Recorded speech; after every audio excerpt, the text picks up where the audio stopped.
for the lecture series plus the work which we've identified already last time. And you can also have 4 units if you do additional work, which will be determined by the instructor who is in charge of that particular department in which you are to get credit for this lecture series, yes? There will be one will be due in just about 3 weeks, and the other one later on, just 2 to 4 weeks. So what you really should do, you should read Frankel's book first, because that's the only one which is available at the moment, just as well because it's a good start. It's a good book to start with. It really will ease you, so to speak, ease you into something which will be then described in greater detail and greater complexity in the second text by Kogon. Where are the books in the bookstore? Because they weren't under the history. They are under humanities, under Hutchins. I'm sorry. Under Hutchins 300. 300, yes. This book, and there are a number of them over there, so you can get. And John already remarked while you were gone about needing to talk to the psychology students, Right. so that we'll be clear Okay. on the requirements for the course. Right. Any questions about formal requirements or any other question which might clarify some questions you still may have? Yes. You mentioned that the edition papers, what you were looking for was more or less like our interpretation of the highlights that we find. Well, indeed, your interpretation, that's the point. But what you, in the position papers, is to summarize the major points and reflect on it, assess it, reflect on it, and see how you respond to it.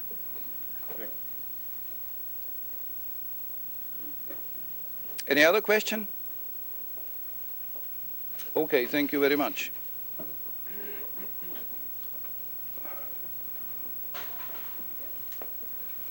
Good afternoon.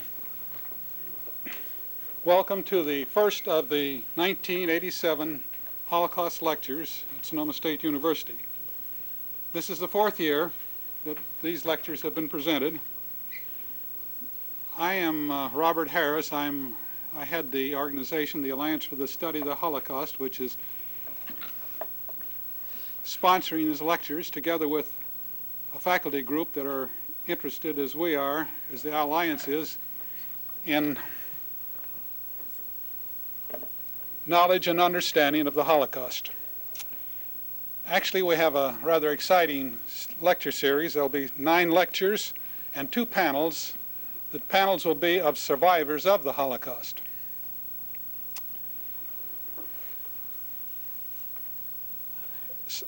These are public lectures, and they're open to the public and students alike. You may have noticed, because of the discussion earlier, the discussion about a course. There is a course which includes the lectures, and students may enroll if they're interested, but any people who are not students may enroll in the course through the Open University. To do that, you would call extended education at the university, and you can enroll for credit in the university, in this course.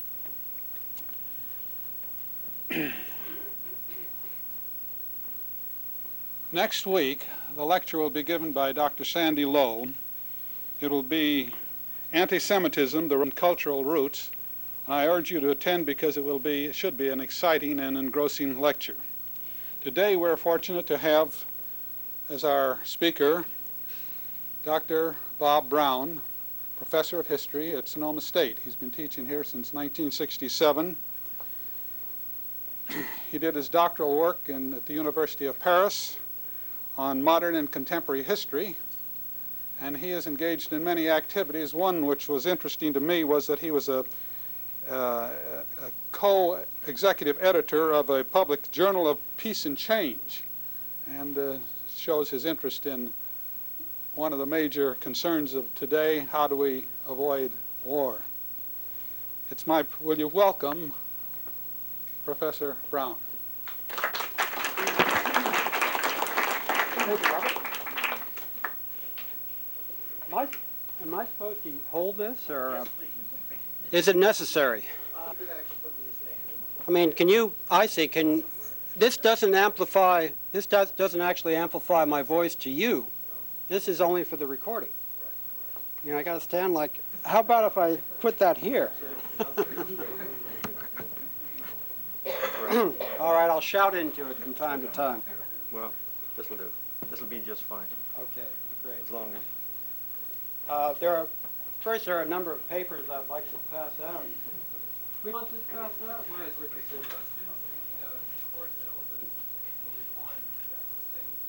Okay, and then there are two handouts that I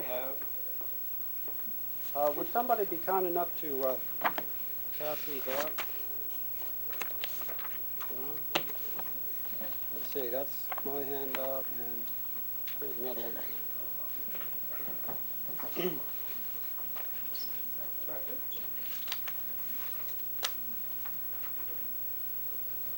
Let's just get all the papers out before I start here.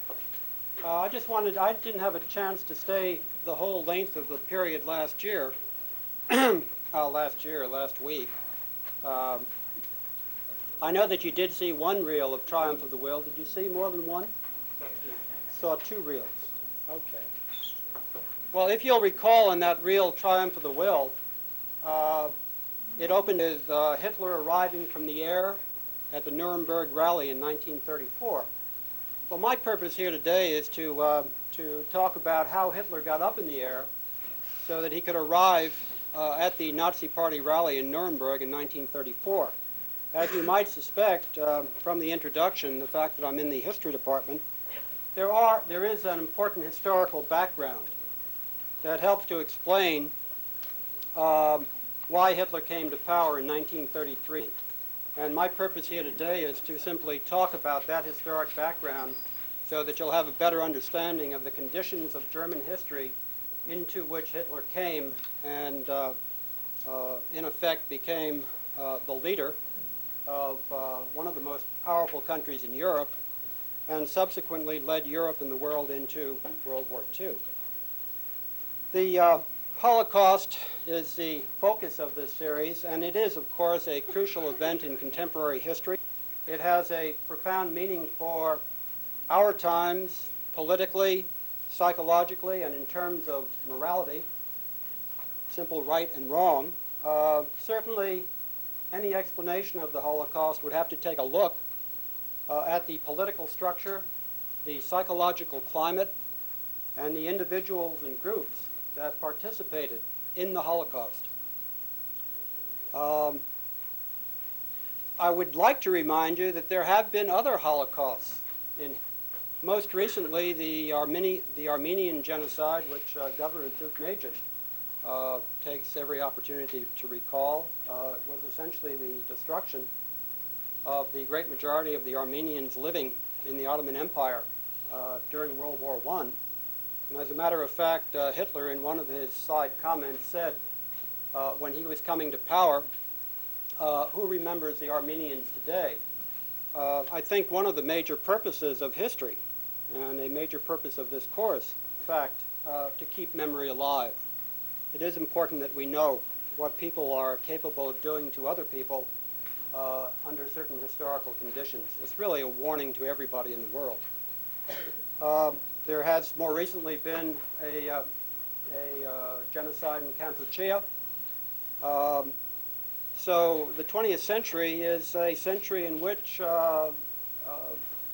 violence done to other human beings is one of the major subjects, and it's important to look at what goes into that kind of violence, its organization, the political, the psychological climate that will let that violence prevail.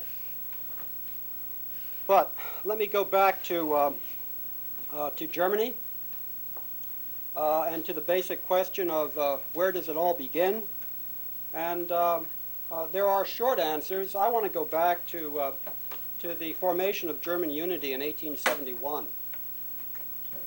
One of the great things of modern history is the creation of the national state, which became the fundamental political unit in the world between 1500 and, it can be argued, it remains the fundamental political unit of the world today. That the UN, for all of its aspirations, has not become a terribly important political body. It may in the future, but today I think it's still fair to say that the national state is the prevailing political form. Well, Germany came late to national unity. Other nations, France, Great Britain, Spain, even Italy, was which also came late to unity in the 19th century. Italy was more unified in 1870 than was Germany.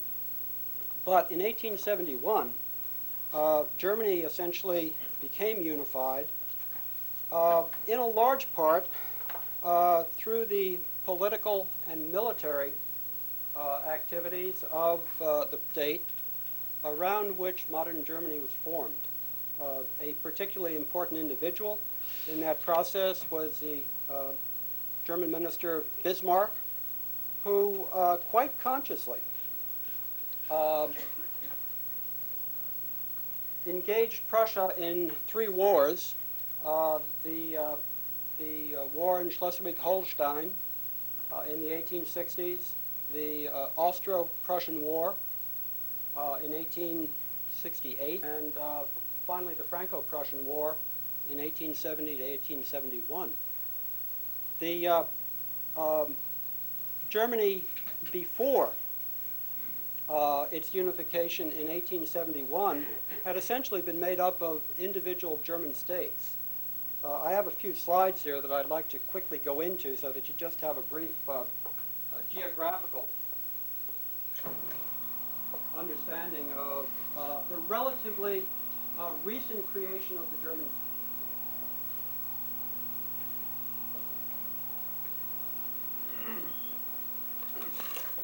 Prussia was Austria, which was part of the Austro-Hungarian Empire.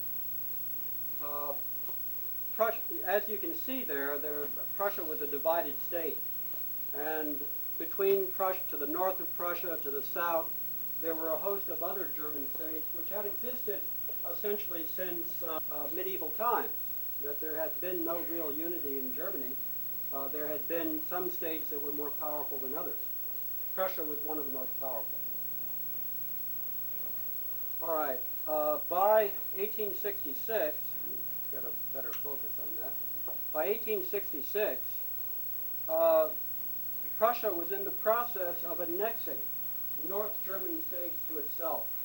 Prussia became more and more powerful.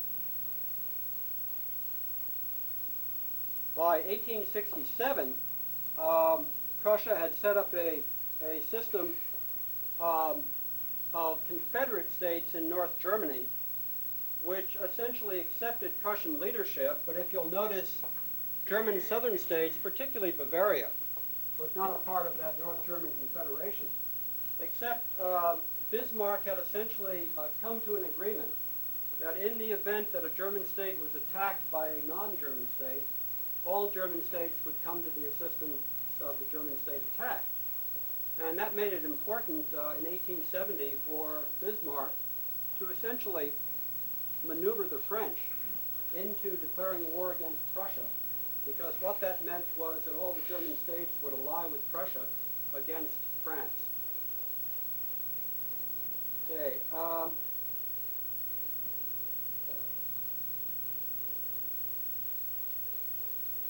Here you see the boundary. What I want you to look at essentially is the boundary of the German Empire in 1871. What Bismarck did in the series of 3 wars that I've already mentioned was up in the north, Schleswig-Holstein were two provinces in what was Denmark at the time. It was disputed areas. Bismarck managed, with Austria as an ally, to go to war in Schleswig-Holstein in order to claim those areas for Prussia. And in fact, as a result of the war, there was an agreement made that Austria and Prussia would kind of jointly oversee those provinces. Subsequently, Bismarck managed to provoke Austria into a war with Prussia. Austria was defeated. As part of the peace treaty, Austria agreed to let Prussia become the central focus of German unity. Austria essentially promised not to intervene in German affairs, which left a free hand for Prussia to help organize German unity. And then finally in 1870, Bismarck, as I say, maneuvered France into declaring war against Prussia. The Franco-Prussian won in all of the German states. It led to a stunning defeat of France. In 1870, France was generally considered to be the most powerful nation in Europe. The defeat of France meant that Prussia, and particularly the German states allied to Prussia in the flush of victory. The German states all agreed to accept the Prussian king as the emperor of the Germans, and as a result of the victory in the Franco-Prussian War, the German was born in 1871 with the Prussian king as the German emperor. That's a background. I think it's an important background because it indicates to what degree political considerations and military considerations had gone into the unification of Germany. Again, Germany was unified very late in Europe, and in that sense, German unity was something relatively new, but it was still a very important consideration in the rise of Nazism. Let me raise this for the time being. Next slide.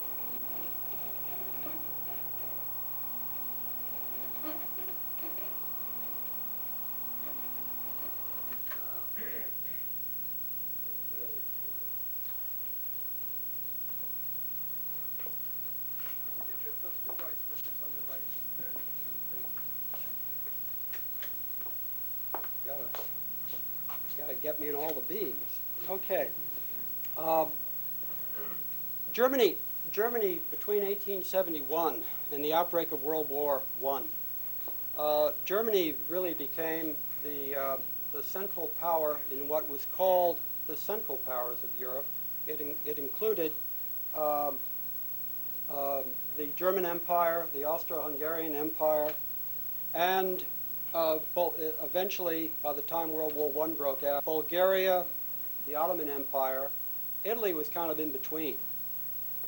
Opposed to the Central Powers, the Allied powers were formed, consisting of, by 1914, Great Britain, France, and the Russian Empire. Again, Italy was allied with both sides. When the war broke out in 1914, Italy took a year to make up her mind which side to go in on the side of, and ended up going in with the Allies finally. But want to make, before 1914, the political conditions of Europe were such that what I will call traditional authoritarian monarchy still flourished. We tend to forget that in the 20th century, as the 20th century started, empires were common in the world. And in Europe, there was a Russian Empire, there was an Austro-Hungarian Empire, there was a German Empire. In Great Britain and France, you essentially had liberal parliamentary regimes.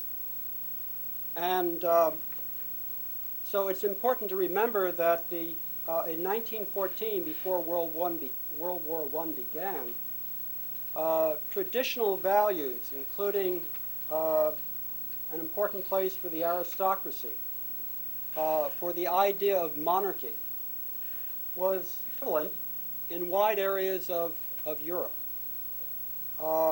The idea of liberalism was alive primarily in France and in Great Britain. And a third ideology that would become important in the 20th century, socialism, was essentially a threat in 1914, but not much more than a threat. As you looked at European history, socialism itself had divided between what was called democratic socialism.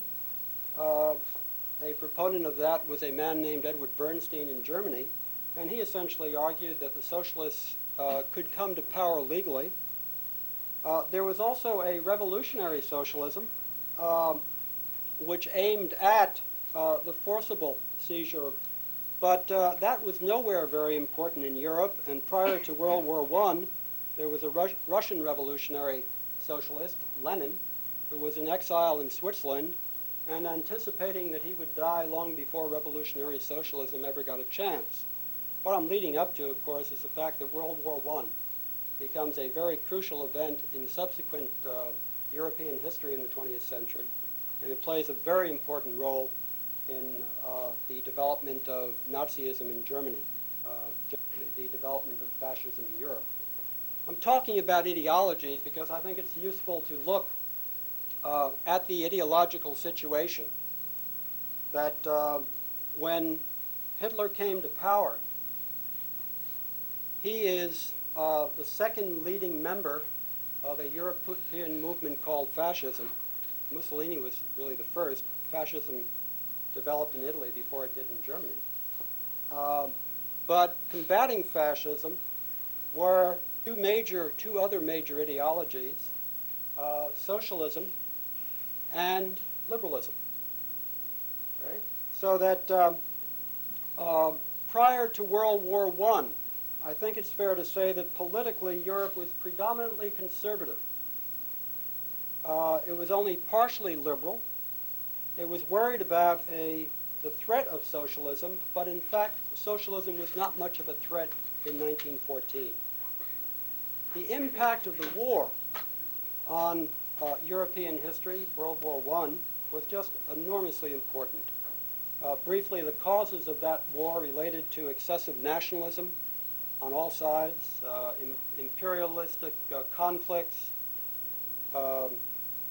Great Britain, France had very large colonial empires. They often got in fights among themselves, but in the interests of their alliance, they tried to keep those conflicts under control. Germany had come late to imperialism. Remember, Germany was only formed as a state in 1871, and initially Bismarck had argued that it would be better to let the French in particular pursue their colonial interests because that would take their attention away from Europe. One of the conditions of the peace treaty in 1871, which marked the defeat of France, was that two former French provinces, Alsace and Lorraine, became a part of Germany. And the French didn't like that very much. But Bismarck thought that if the French pursued their colonial aspirations, they would not remember Alsace and Lorraine so vividly. The other cause of World War I was militarism, that in fact, and I think we can be very frank here, that one of the reasons why Europeans occupied the position of domination in the world that they did in 1914 was that to a large degree their military establishments had carved up considerable empires. Militarism was a very important value and a very important institution in European life. Whether you're talking about Germany or France or Great Britain, it's the same. When the events that precipitated the war in Europe in 1914 took place in the Balkans, the famous assassination of the Archduke Francis Ferdinand, led to military alliances being put in operation, which meant mobilization in Europe. And within a month or so after the assassination of the Archduke in Sarajevo, Europe was in a very bloody conflagration. Above all, I think it's fair to say that war was a way that Europeans acknowledged that problems could be settled. That if you read the literature of the period in 1914, in every country without exception, there was an acceptance of, and in some, a joyful acceptance of war. There's been a whole lot of propaganda, a whole lot of literature written about the glories of military combat. There was implied in that that war implied a kind of social Darwinism, that is, that the best would survive. And Europeans fully believed in that. So that in 1914, when war came, it was accepted. Again, in some places, very eagerly. The sides were the Central Powers, Germany, the Austro-Hungarian Empire, the Ottoman Empire, Bulgaria. The Allied powers were Great Britain, France, and Russia. As I said before, Italy was allied to both groups, waited a year, and made up its mind to go in on the side of the Allies. In fact, World War I, which everybody thought would be very short-lived, turned into a long, vicious, 4-year trench warfare, fought mostly in the trenches anyway. There were great losses in military personnel, a total of about 8.5 million in World War I, which for that time was enormous. Not too many civilians died in World War I. Some, but not too many. World War II was much worse. 3 times as many soldiers were killed, 24 million, and even more civilians were killed in World War II than soldiers, about 30 million civilians. But World War I, up to its time, was easily the most costly war in Europe, and the consequences were very great. 4 empires were overthrown: the German Empire, the Austro-Hungarian Empire, the Ottoman Empire, and the Russian Empire. The Russian Empire was overthrown by the Bolshevik Revolution. Well, that came later, but the first revolution was the revolution that brought the provisional government of Kerensky to power in March of 1917. The Russian Empire found itself, after the warfare, in a desperate condition. There was no loyalty left to the Tsar. It wasn't believed by the Russian people that the Tsar's government could carry on the war. And Kerensky, who on the ideological scale fits somewhere between a social democrat and a liberal, he took power and became the head of a provisional government. He stayed in power about 6 months. He probably made a very fatal mistake. He decided to carry out his obligations to the Allies and to continue the war. And Lenin and the Bolsheviks leaped on that, came up with their famous slogan of bread, land, and peace, and created, in the October Revolution of 1917, the first revolutionary socialist government in Europe, if you exclude the Commune of 1871. The Russian Revolution of 1917 produced, for the first time in Europe, an alternative to either the traditional monarchical form of government or the liberal representative governments that existed in Great Britain and France. So the Russian Revolution was an important consequence of World War I. The Versailles Treaty was an important consequence of World War I. Basically, the Versailles Treaty, there were a whole series of treaties. What we call the Versailles Treaty was specifically drawn up to settle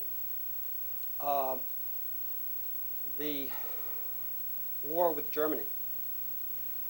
There were other treaties that related to other allies of Germany during the war. There was a treaty for Hungary, there was a treaty for Austria, there was a treaty for Bulgaria, and they tried to enforce a treaty on the Ottoman Empire, but that was when Ataturk came along, modernized Turkey, and in fact flies to redraft their treaty on much more favorable terms to Turkey. That's another story. Back to Germany. Germany was very severely treated by the treaty. I'll get into that in a minute. It became one. I passed out to you the notes. The notes that Hitler made. This is actually Hitler's writing. By 1922, 1923, Hitler was making speeches. And he essentially said the same thing time and time again.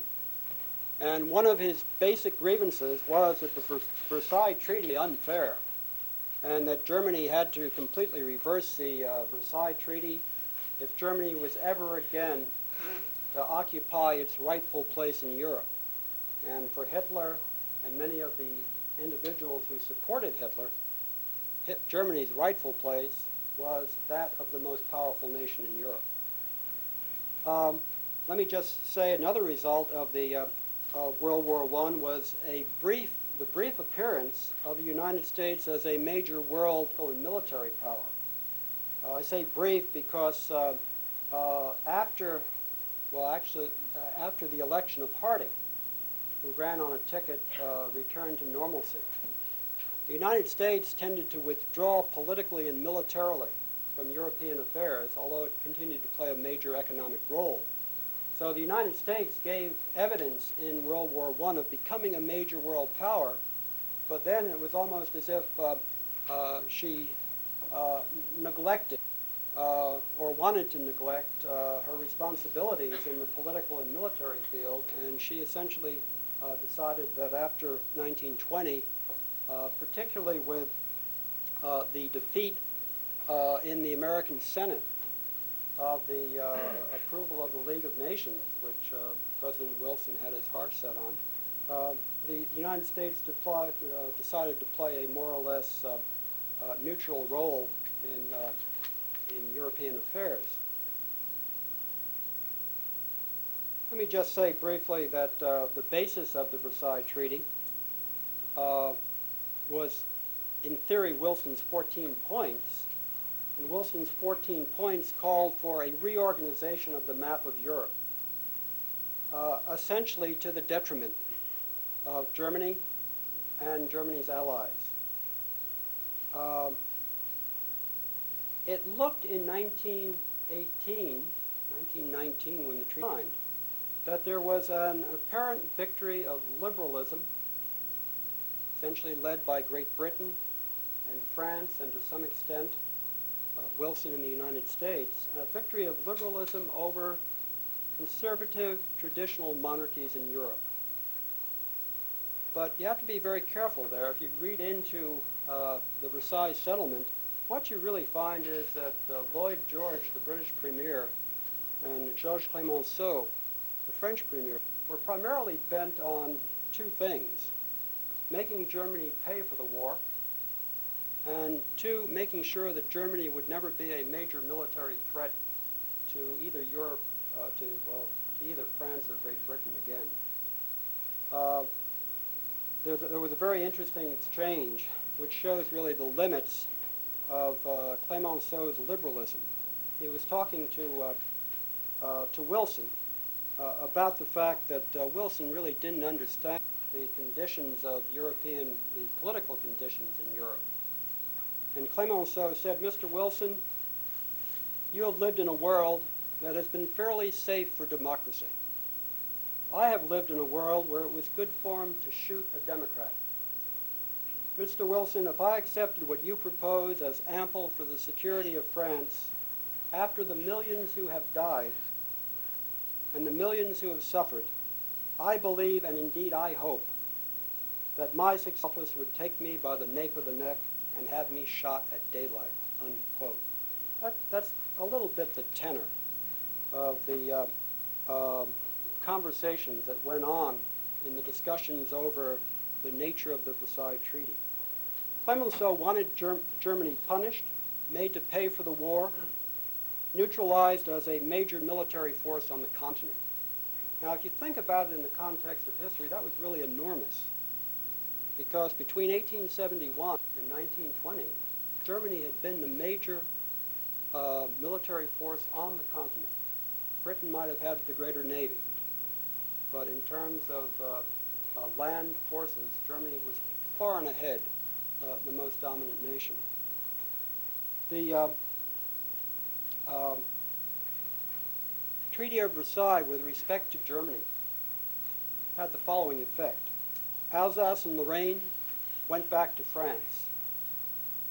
There were areas on the Belgian border that were over 80% German speaking. They went to Belgium. The Saar Basin, which was a great coal yard of Germany, was internationalized for 15 years. That meant that Germany did not control for 15 years, did not control a basic source of its energy. Schleswig, way back, that had been part of the efforts of Bismarck to form German unity. The province of Schleswig was told to essentially decide what it wanted to do by a plebiscite. And the north of Schleswig went to Denmark and the south to Germany.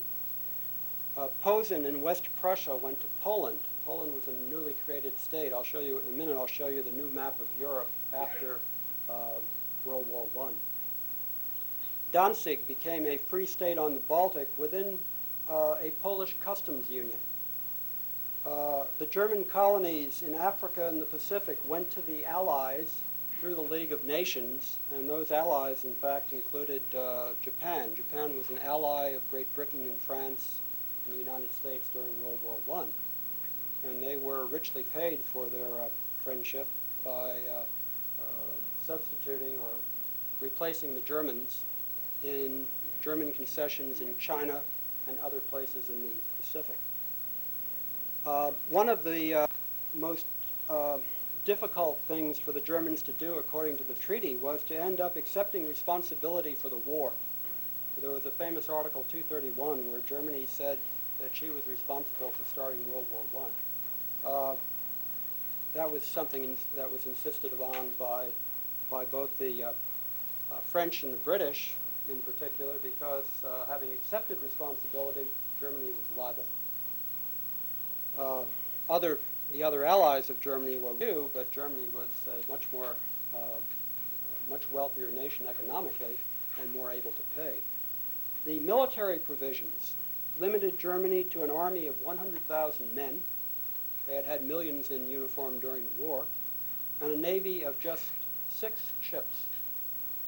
The Rhineland was to be occupied for 15 years. The Rhineland was that wealthy industrial area of Germany between France and Germany. The right bank of the Rhine River was to be demilitarized. The Kiel Canal and German rivers were to be internationalized. Essentially, Germany, as a result of the treaty, lost sovereignty over very key economic parts of her economy. There was a provision that the emperor and certain German generals were to be tried as war criminals. That was never carried out. And then there were the reparation parts to the treaty. Germany was to pay for damage done to civilians. In the West, most of the war had actually been fought on either French or Belgian soil, and civilians had suffered enormously from those 4 years of serving as a battleground. The initial bill for German reparation to civilians was set at $5 billion, which was an enormous amount of money at the time, and then a final bill was going to be tallied up and presented to Germany in 1921. Germany lost most of its merchant marine. All ships over 1,600 tons were given to the Allies. One half of the ships between 800 and 1,600 tons were given to the Allies, plus a quarter of the German fishing fleet. Germany was forced to build 200,000 tons annually for the victors for a period of 5 years. Coal was to be added to France, Belgium, and Italy for 10 years. Germany was to bear the cost of the armies of occupation, and German property in Allied countries could be seized and sold. There was a historian who has written, a man named Peterson, in The Limits of Hitler's Power. He talks at this time of the irrationality of the defeated Germans has obscured the irrationality of the victors. Look at the Treaty of Versailles in hindsight. It's a very, very rough treaty. The U.S. never ratified the Treaty of Versailles, but it was ratified by France, Great Britain, Italy, and Japan in October of 1919. Later in the 20s came to its own treaty with Germany. Let me show you again just a few slides and talk about the revision of Europe.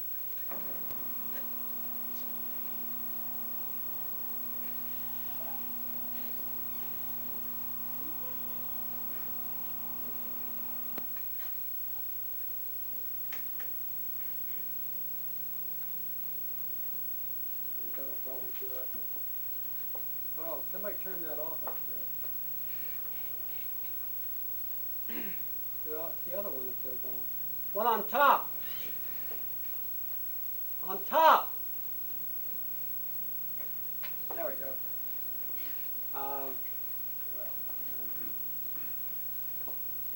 Okay, these were the rival alliances in Europe. Germany, the Austro-Hungarian. See, Italy is shown here in the Triple Alliance in 1882. It subsequently signed another agreement with the Allies. Europe before the war.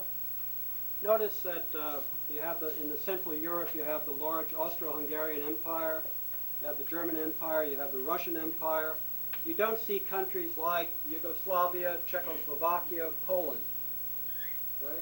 As a result of the treaties ending World War I, 7 new countries were created. Okay? The new countries are Finland, Estonia, Latvia, Lithuania, that all came out of the Russian Empire. And then Poland, Czechoslovakia, and Yugoslavia that were created for the most part out of either German or Austro-Hungarian empire land.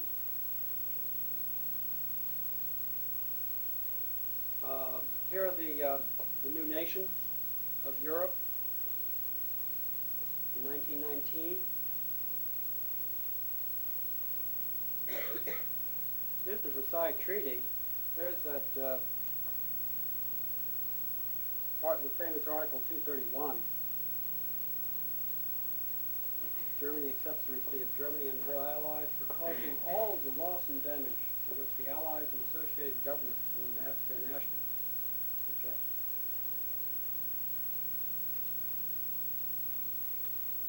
Okay, now you can turn that slide machine off, if you would.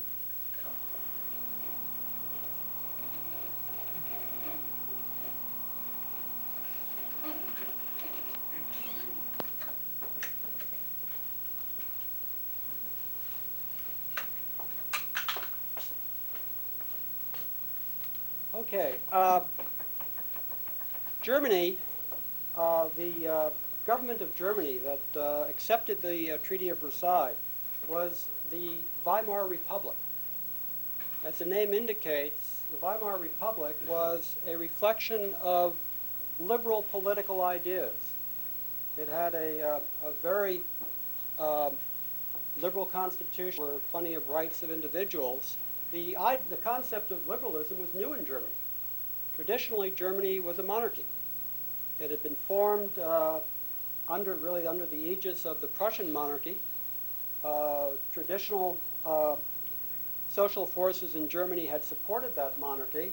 Liberalism was suspect in Germany before World War I, so that in fact when the Weimar Republic came to power, and the fact that the Weimar Republic had signed and accepted the Treaty of Versailles made it come to power under the worst possible circumstances. That the Weimar Republic was under continual attack from the outset, initially by the revolutionary socialists from the left, but increasingly by the German nationalists from the right, and first and foremost among them, the Nazis led by Adolf Hitler. As a matter of fact, it should be pointed out that no one in the Weimar Republic wanted to sign the Treaty of Versailles. They thought it was just impossible politically, that it meant it was a kiss of death for whatever politician signed it, and it would make it very difficult for the parties in the Weimar Republic to live politically. However, Germany was given an ultimatum by the Allies that if she didn't sign the treaty within 1 week, the Allies would invade Germany.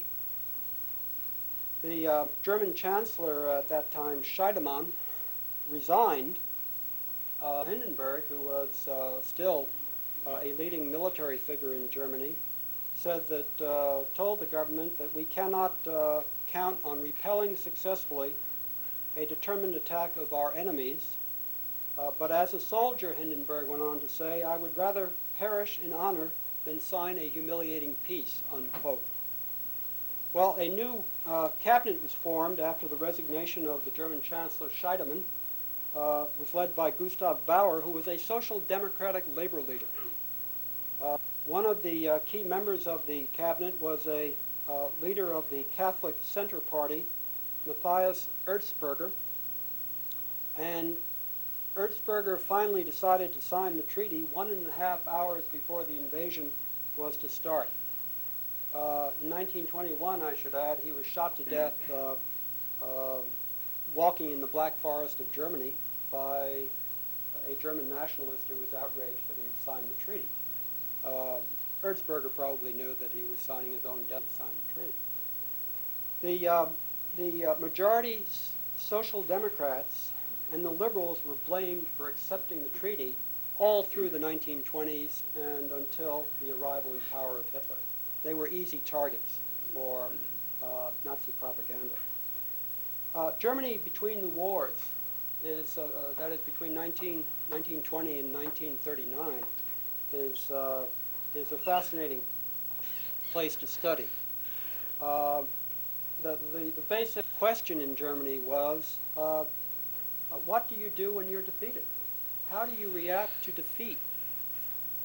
I think it's one of the most fascinating questions in history. What happens to a nation when they're defeated? Because the defeat is often seen as a failure of existing values and institutions. And so if you've been defeated, you start looking for new values and institutions to replace the old broken values. That's exactly what happened to Germany in the 1920s and 30s. It's a country alive with all kinds of different ideas, all kinds of different solutions to the German problem. Hitler's was simply one solution. There were all kinds of solutions. Incidentally, I should point out that when Hitler heard of the armistice signed in November of 1918, he went temporarily blind. He was in the German army, non-commissioned officer, and he had fought throughout the war, was a just totally dedicated nationalist. Although he had been born in the Austro-Hungarian Empire, he had enlisted in the German army and served in the German army throughout the war. What he did when he went blind, historians have seen it essentially as a case of hysterical blindness brought on by the crisis of the German defeat. Hitler swore that if he ever retired, he would devote his life to restoring Germany's rightful place in the world. Well, the Germans of the 1920 period were essentially faced with three alternatives. One was to accept the Weimar Republic and try to meet as well as possible the conditions of Versailles and try to negotiate changes in the treaty to the benefit of Germany. A second alternative was to reject the Weimar Republic and establish a revolutionary socialist Germany. And a third alternative was to reject the Weimar Republic and restore traditional nationalist values in Germany. There's a marvelous book on Berlin in the 20s. I put it on that reading list. I passed out the other sheet I passed out is just a very brief bibliography of some good books on Germany in the period during the rise of Hitler. But the book by Otto Friedrich, Before the Deluge of Berlin in the 1920s, is just gives you a very graphic picture of all the things going on in Berlin, the intense political activity, the crazy economic situation. Inflation was rampant. The German Weimar Republic just kept printing money. Barter essentially became one means of exchanging goods in Berlin and throughout Germany.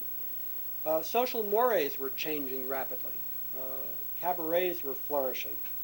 A lot of them attacked the Weimar Republic. A lot of them stood for a relaxation of traditional values in Germany. There were new forms of theater, art, architecture. Einstein's ideas on relativity were under discussion. Freud's ideas on psychoanalysis were being established in Vienna and in places in Berlin, with just a very active period in terms of a search for values upon which a new Germany could be based. Well, we know what happened. The Weimar Republic was almost dead from its start, that it had the millstone of the Versailles Treaty wrapped around it, and it was an easy target for politicians who disagreed with the Weimar Republic. the revolutionary socialist solution was tried early.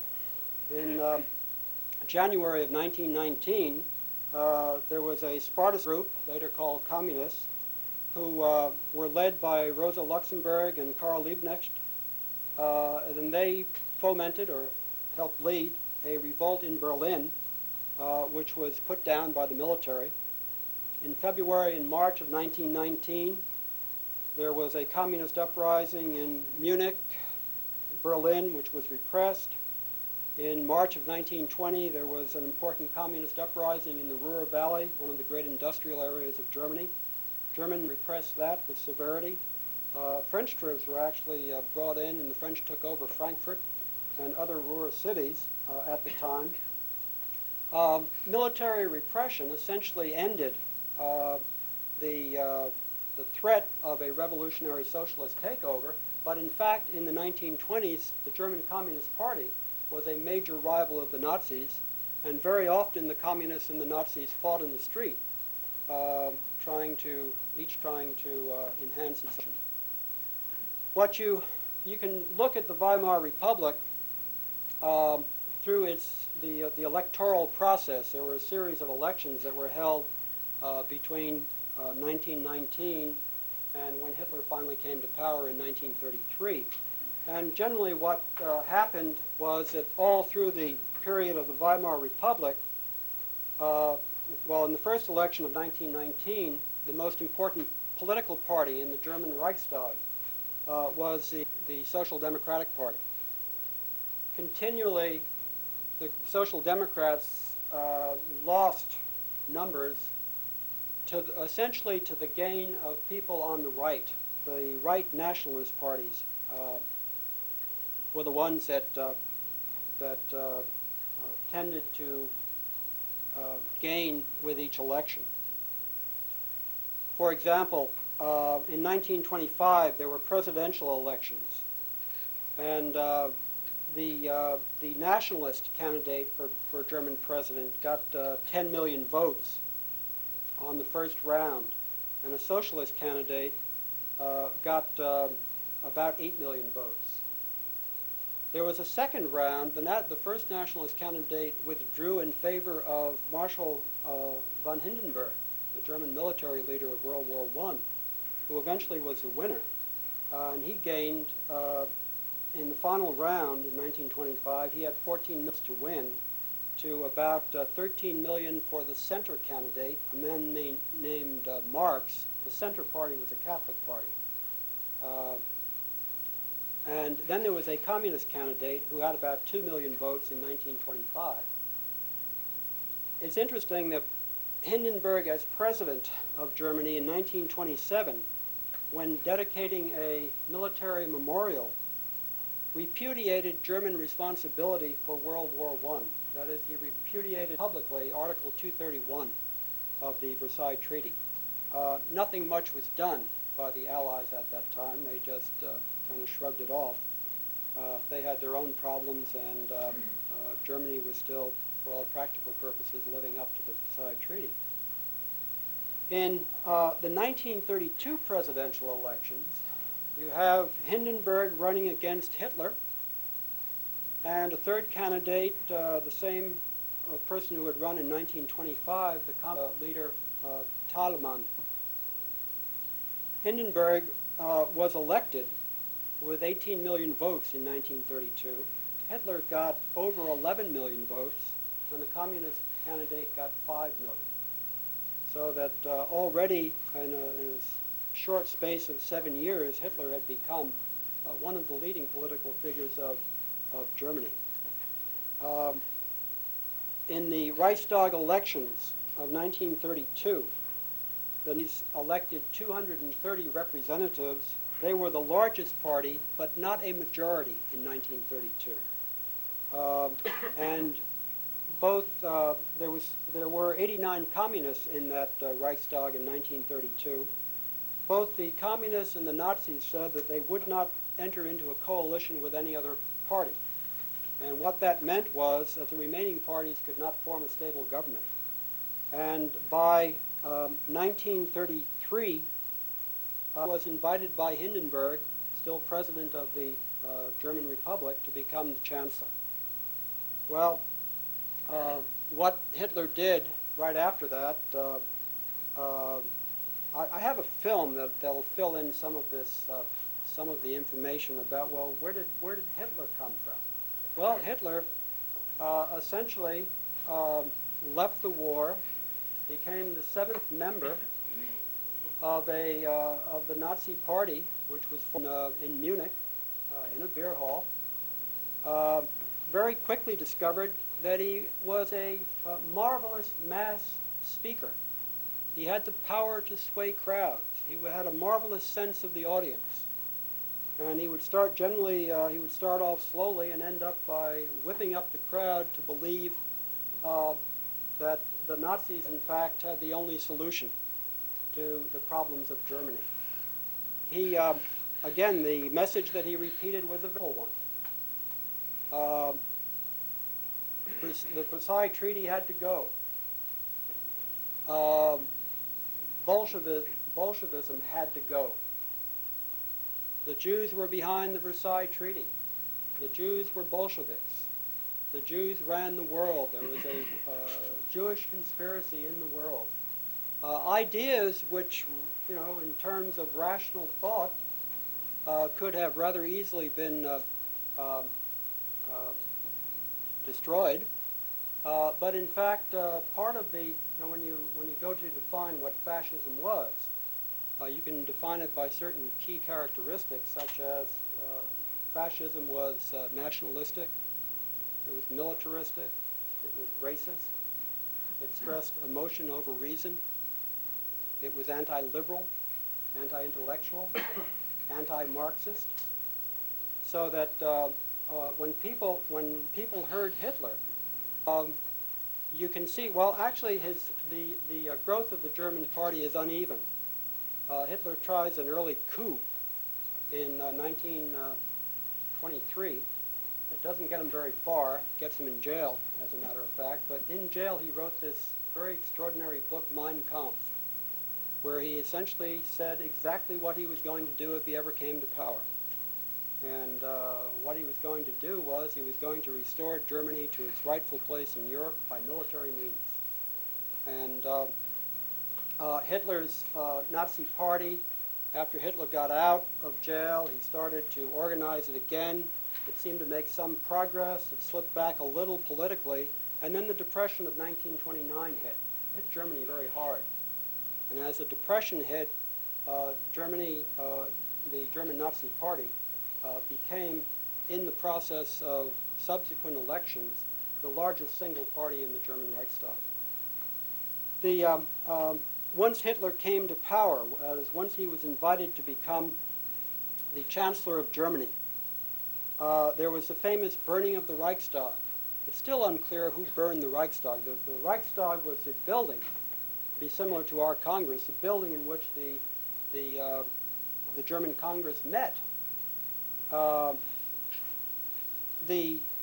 It's believed, I think, today that the Nazis engineered the burning of the Reichstag, although it appears they might have used a communist who was unstable to do some of the work involved, or they made the communist a fall guy for the burning of the Reichstag. Hitler denounced the burning of the Reichstag as a communist.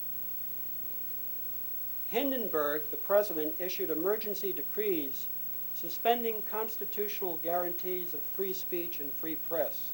Remember, the Weimar Republic was a very liberal government. And Hindenburg used the Reichstag to essentially suspend individual liberties. In March of 1933, there was the passage of the Enabling Act.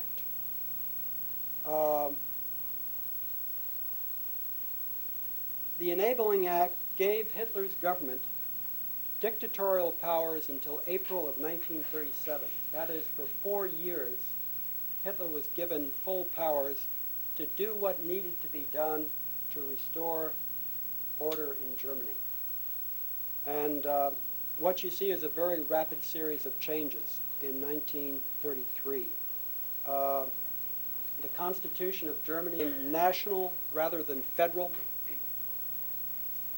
Administratively, a new civil service law took effect in which all non-Aryan officials of national, state, and municipal governments were retired, as well as teachers and other semi-public employees. Judicially, the legal system was overhauled in favor of the state and the Nazi regime. Concentration camps were established for political opponents. Jews were put into the concentration camps later, but at least initially they were established for political opponents. There was a general loss of constitutional protections. Politically, the Nazi Party became the only political party in Germany. At that time, there were numerous political parties in Germany. There were probably a good 30. 4 or 5 major parties, numerous political parties, in fact. Can I ask a question? Just Yes. briefly? Did they snuff all periodicals and publications and whatnot that were taking any other stance? I was really curious about that. Yeah, basically, once the Nazis became the only political party in Germany, they took control of all means of communication. Rather quickly. Yes. So, Yes. In religion, the church was subordinated to the state. The government actually tried to discredit the church. Church members who opposed the regime. If church leaders did not oppose the Nazis directly, they were pretty well left alone. Those who opposed the Nazis were silenced. Economically, a Nazi labor front was formed. Employers were given extensive control over the workplace. Strikes and lockouts were forbidden. Hitler had an extensive armament and public works project, various projects to relieve unemployment, which was extensive in Germany. You get the sense in Triumph of the Will. I think the whole point of that documentary was that Hitler and the Nazi Party, remember this was 1934, just about, 18 months after Hitler had come to power. But the purpose of that film is to show how Hitler got everybody working, and that all of Germany was in together under the leadership of Hitler. It didn't matter whether you were a man or a woman, old or young, worker or a soldier, you were all working together for German unity. There was a restoration of universal compulsory military service, and the first racial decrees took place in April 1st of 1933. There was a national boycott of Jewish businesses. Jewish lawyers and doctors were barred. The Nuremberg laws deprived individuals who were 1/4 or more Jewish in ancestry of their citizenship, and all intermarriage with Jews was forbidden by law in Germany. Of course, there have been numerous explanations of why Hitler came to power. I think one of the most provocative and one of the most interesting explanation that you'll find in a book by Theodor Abel, A-B-E-L, The Nazi Movement, 1938. The original title was Why Hitler Came to Power.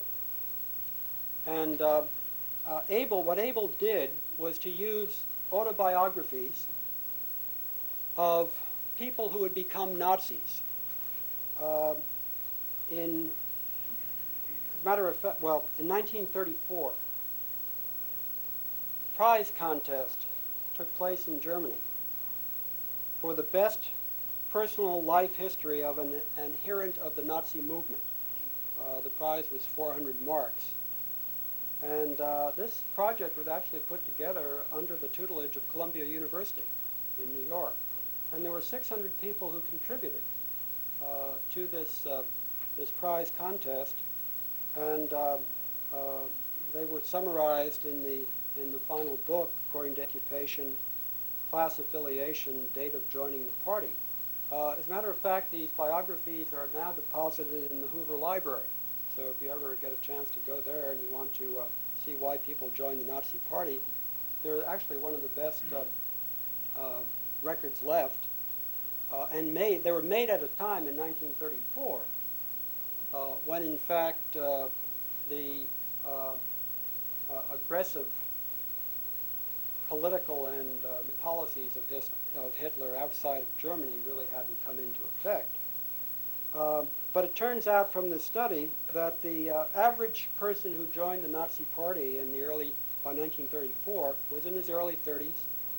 He was a town resident of lower middle class origin, without a high school education, married, Protestant, a veteran of World War I, but not of the military activities that had taken place since the end of World War I.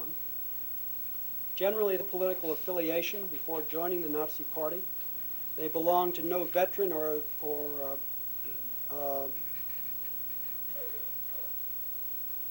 civic or service organizations.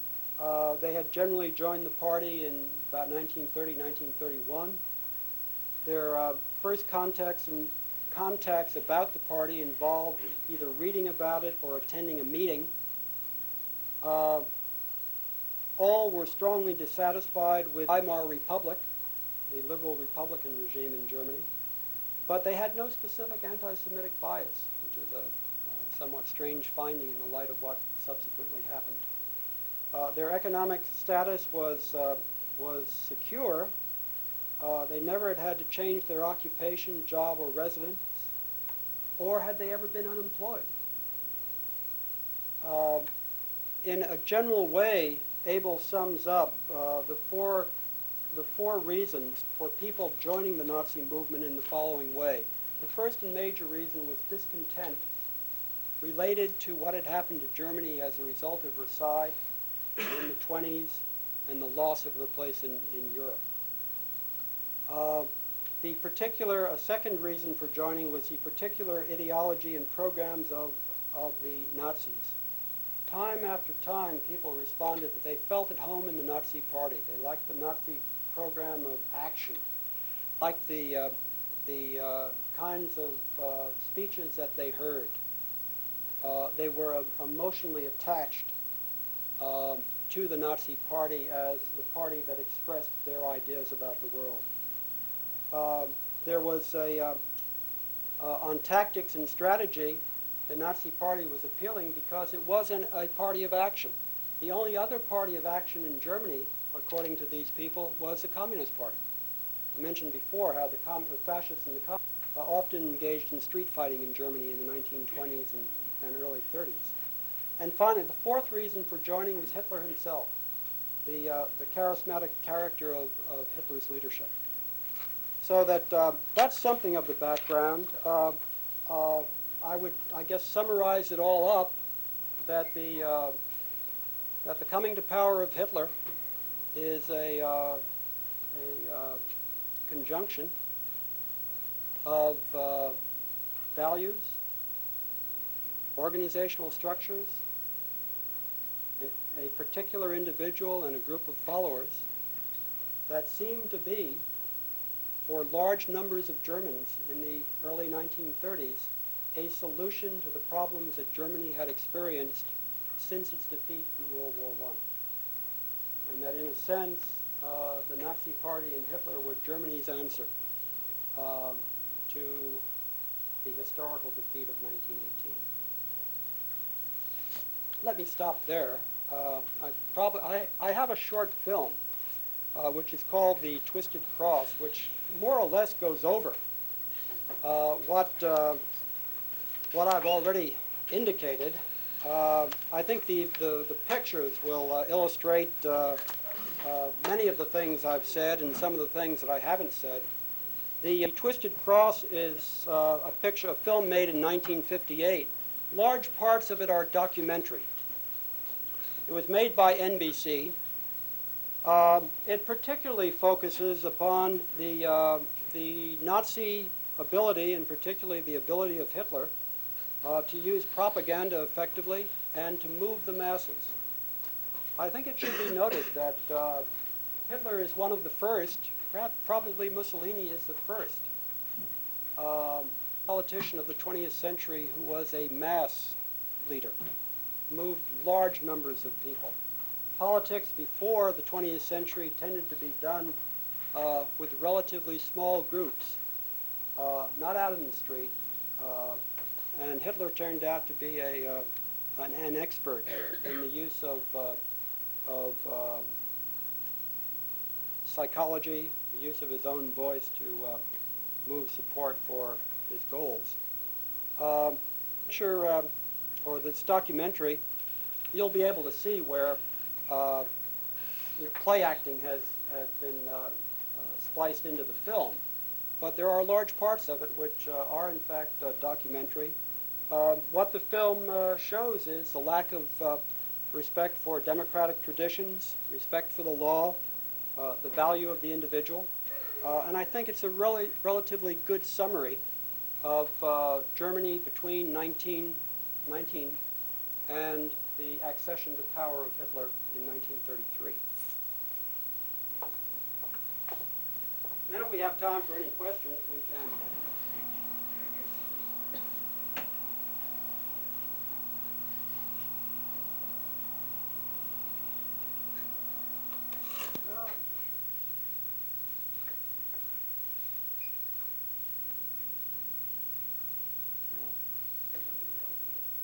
I'll leave that on for the time being.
Broken bodies of 1,600,000 German soldiers.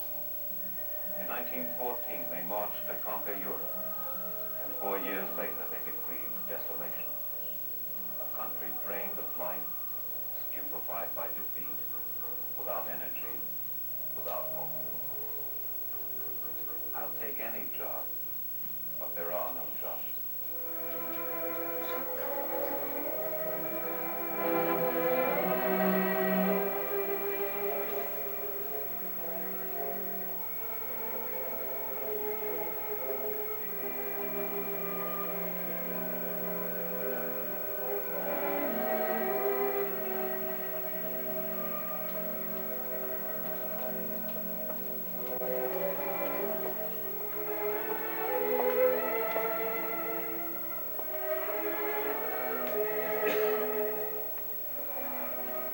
Mighty German Empire now survives in memory. The once mighty German Emperor Wilhelm II now survives in exile. With defeat has come a new system, a new way, the Weimar Republic. But the new way, democracy, is born in an atmosphere of dissolution and frustration, coupled with collapse, with poverty, with despair. War debts and reparations, war guilt and inflation. Soon, all too soon, from the depths where unrest and resentment fester, are heard the distorted trumpetings of the future. If a people is to be free, it needs pride and willpower, science, hate, and once again, hate.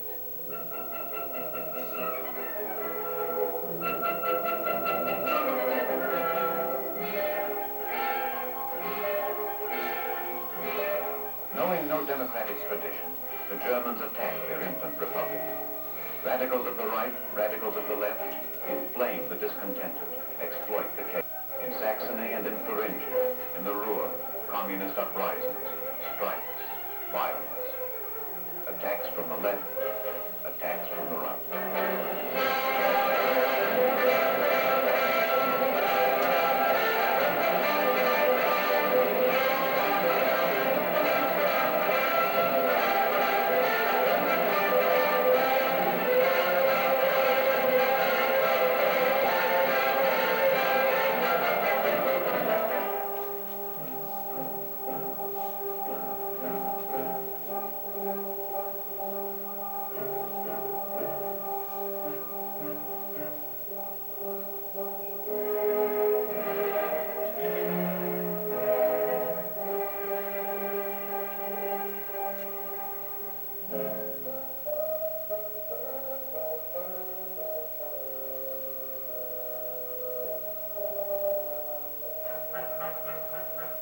To the uprooted of both right and left, democracy seems a fraud, the republic a hoax.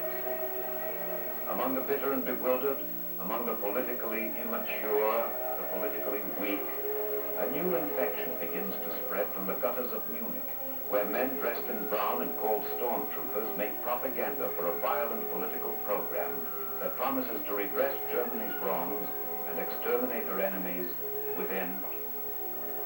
Many stop and listen. Some begin to believe and hope. And some join the struggling new movement, which calls itself the National Socialist German Workers' Party. Nazis for short. And its slogan, Germany Awake.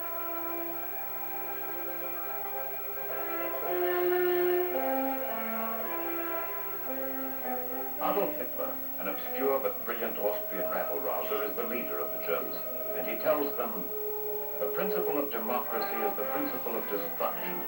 Only force rules. Struggle is the father of all things. Virtue lies in blood. Leadership is primary and decisive. The demand of Hitler is a cry for violence.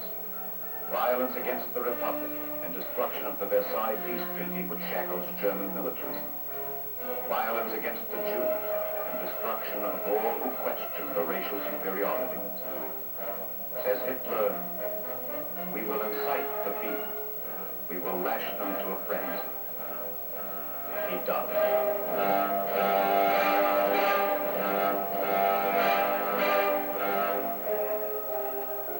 He began with 7 men in the back room of a Bavarian beer hall.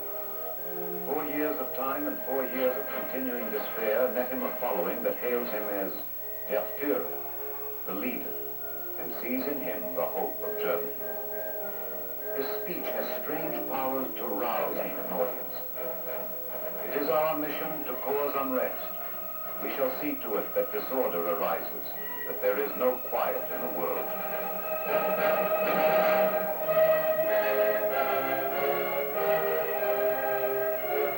Intoxicated by public acclaim, overestimating his political strength, Adolf Hitler, in November of 1923, stages his first revolution, an armed march through the streets of Munich to overthrow the government of the state of Bavaria and seize it. But the state is still stronger than the Nazi Party.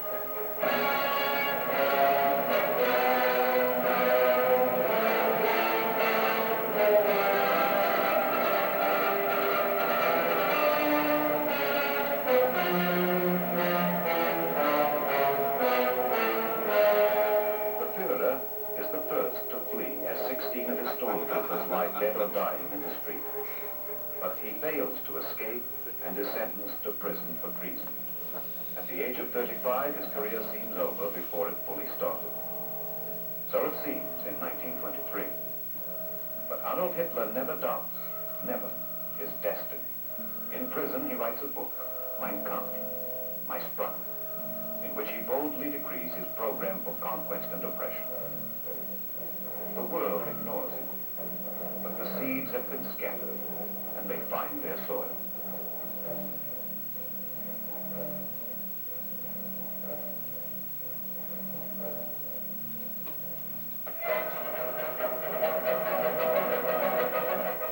Out of the mob, new Nazi personalities emerge. Joseph, the rejected writer.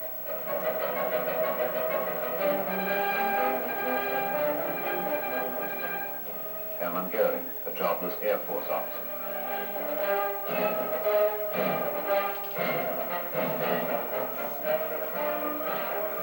But the unquestioned leader remains Adolf Hitler. Released from jail through political influence, he is back at the head of his private army, whose creed is, Europe and the rest of the world can perish in flames. What was? Germany must live and be free.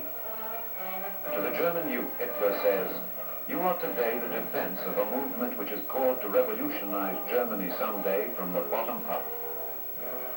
This man becomes the mythical symbol of hope for myopic thousands of all ages, all classes.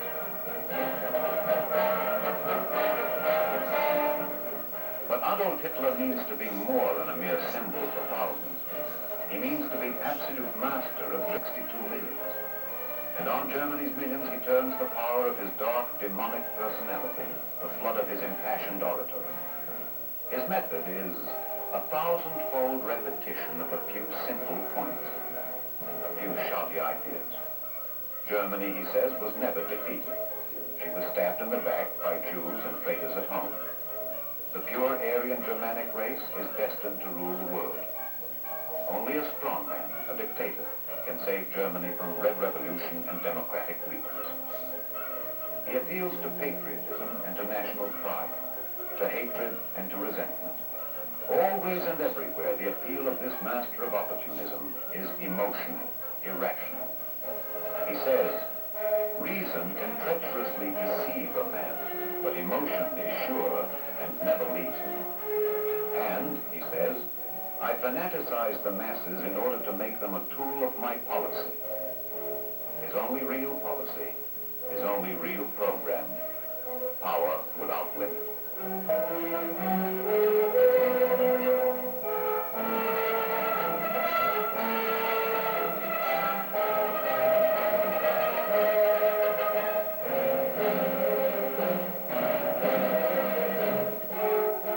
We are a people which from its infancy learns to be disciplined, says Adolf Hitler. He mocks those who speak of the love of peace and admits the Germans may listen for a time, until, says the Führer, a military band comes by. Then a man awakens from his dream state. Suddenly he begins to feel like a member of the nation that is marching, and he joins in. All our people need is this one example. 1, 2, 3, we are on the march.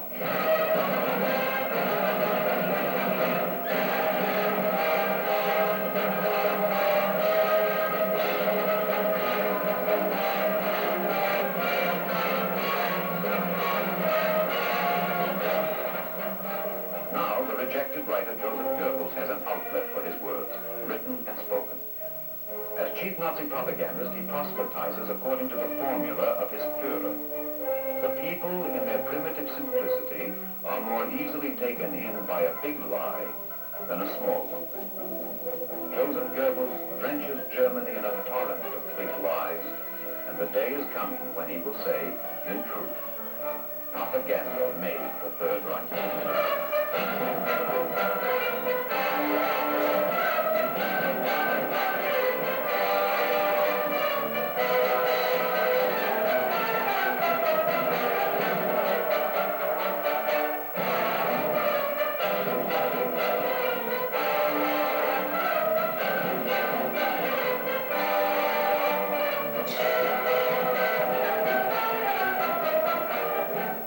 Hitler says, we will overthrow the present regime in a legal way, with legal means. And he says, we do not need a putsch, an uprising. Democracy must be destroyed with the weapons of democracy. So the Nazis vie for votes with communists and social democrats, nationalists and centrists. And with the coming of the Great Depression, unemployment increases 100% in Germany. And so does the Nazi vote.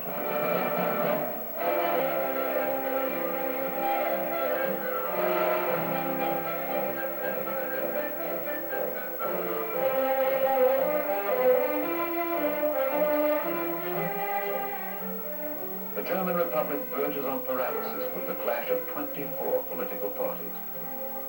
The one stabilizing factor seems to be the Reich president, venerated Field Marshal von Hindenburg, hero of the Great War and symbol of Prussian solidity. In 1932, at the age of 84, he is re-elected, defeating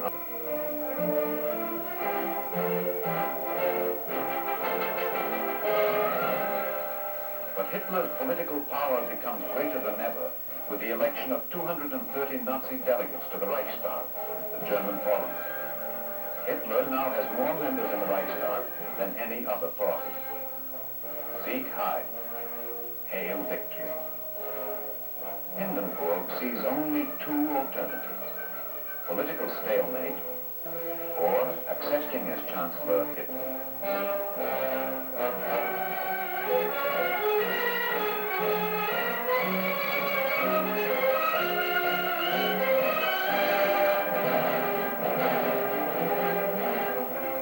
January 30th, 1933.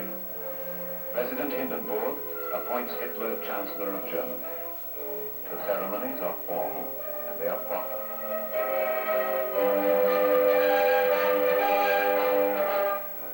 Who remembers what the German poet Heine wrote years earlier? When once the restraining talisman of the Christian cross is broken in Germany, then the fury of the ancient warriors, the berserk rage of which the Nordic poets sang, will surge up again.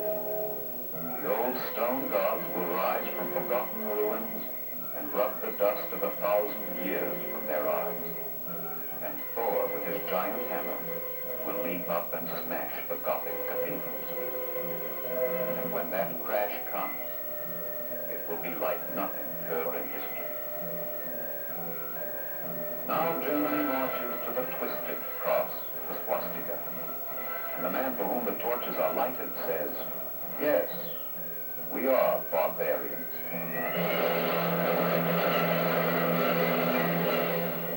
Now the real conflagration begins in Germany. The Reichstag goes up in flames. Red sabotage, outbreak of the communist revolution, cry the Nazis, who have secretly set the fire themselves as a pretext for abolishing civil liberties in political opponents. In the ashes of the Reichstag, democracy flickers out, and the time of terror begins.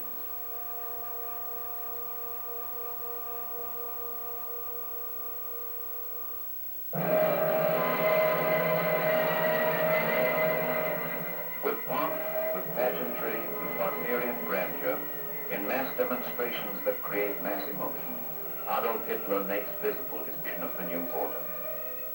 The whole German nation today advances at the same marching pace, in the same rhythm of the National Socialist political philosophy. He who believes he may keep to old, outlived forms of life will be trampled down and destroyed.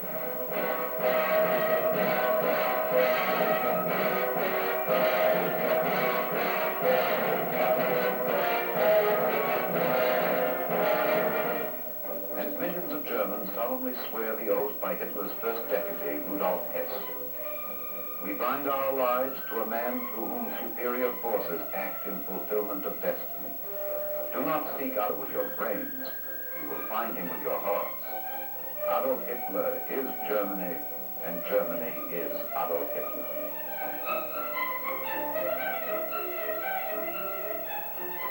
Hitler. The individual has as little right to question his political leaders as the soldier to question the orders of his military superiors. For the new Germany is organized not like a nation, but like an army. And its language, says Adolf Hitler, is the language of cannon. His satrap, Hermann, becomes chief of German rearmament. The factories boom, unemployment vanishes.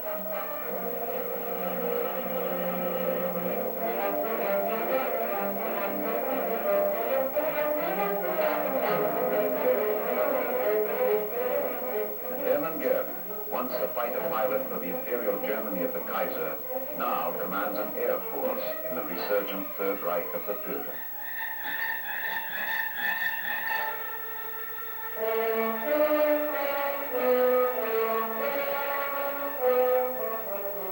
Hitler. To be a leader means to be able to move masses. I am conscious that I have no equal in the art of swaying the masses. Hitler Hitler is the math magician, the sorcerer's apprentice is Joseph Goebbels. Goebbels. Our goal is that the whole nation will think homogeneously, that there will exist only one public opinion for all. And he's over an anti-intellectual ritual, the burning of the books, to symbolize the extermination of independent thought and free speech by gun and fire.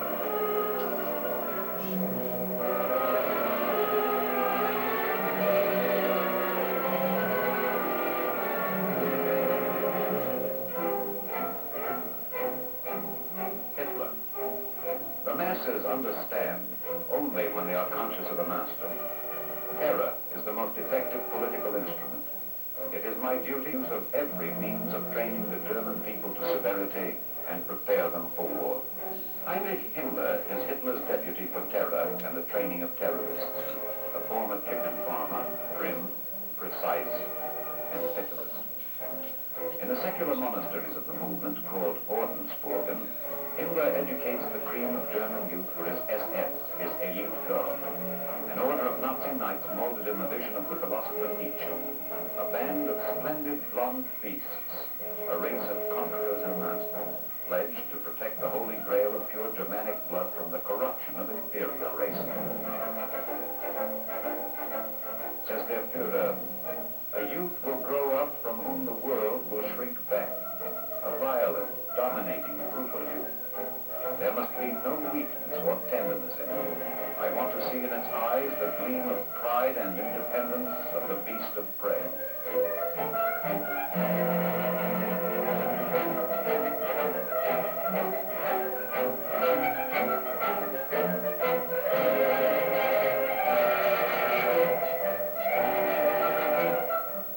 Jews not wanted. Away with the Jews. Against his own malignant image of the Jew, Hitler directs the fears and hatred of the German mob, furnishing a convenient and defenseless escape past woes of present resentment. Yet it was the great German Goethe who wrote, "There is nothing more terrible than ignorance in action."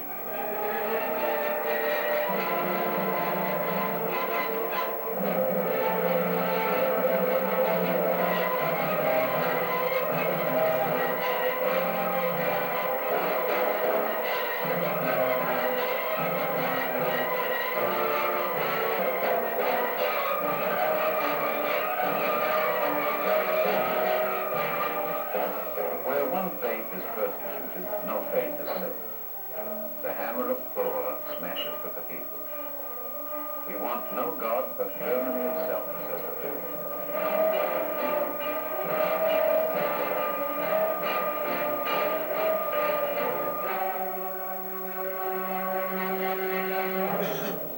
Against all opposition, the strategy of the Nazis is she of terror. The stormtroops and SS men, creatures of the gutters and back alleys, have risen up to dominate a modern state. In high places and low, within the party and without, there is no law in Germany but the will of Adolf Hitler, and the Führer has said, head will roll.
killed. You and I. We are all murderers. Where are we going? Away from every sound? Are we not slipping into an abyss? Are we not wandering aimlessly in an infinite void? Do we not feel the cold touch of emptiness? Has it not grown colder? Is night not falling ceaselessly and ever darker?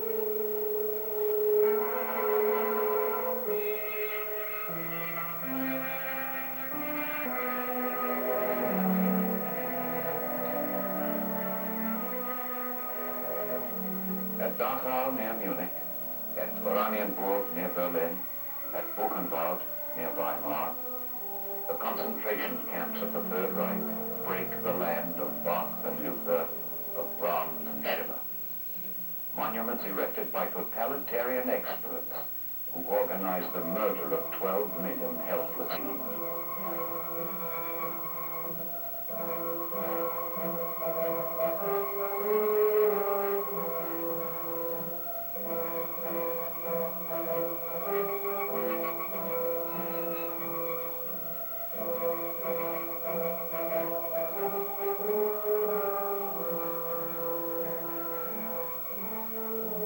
And yet, the German masses echo the passion of their Life Marshal Hermann Goering. How may I find words for your deeds? Has any mortal being ever been loved so much as you, my Führer? Has any faith ever been as strong as that in your mission? God sent you to us for Germany. All Germans, cry out in this hour, hail now and in all eternity, our fervently loved Führer, who alone has made our lives again worth living.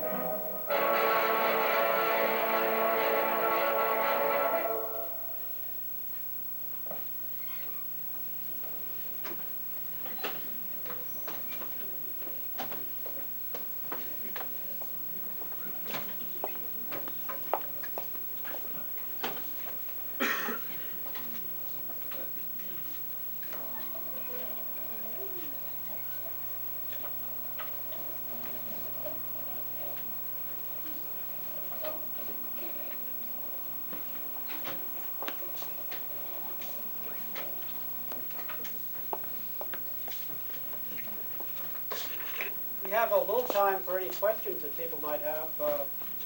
Just let me say that that incident that you see at the very end of the film, that's known in German history as the Night of the Long Knives, where Hitler ordered the purging of essentially opponents to his regime, some of whom were in the Nazi Party. And Hitler was not at all loath to turn against people who had supported him and in order to increase his own power. But in the back, yes. The subject of how did Hitler become Hitler is one that you touched upon, and I think should be maybe in future development of the book to get into. I have things about this about an area and an era that I was not familiar with recently. From the 1870s to 1920,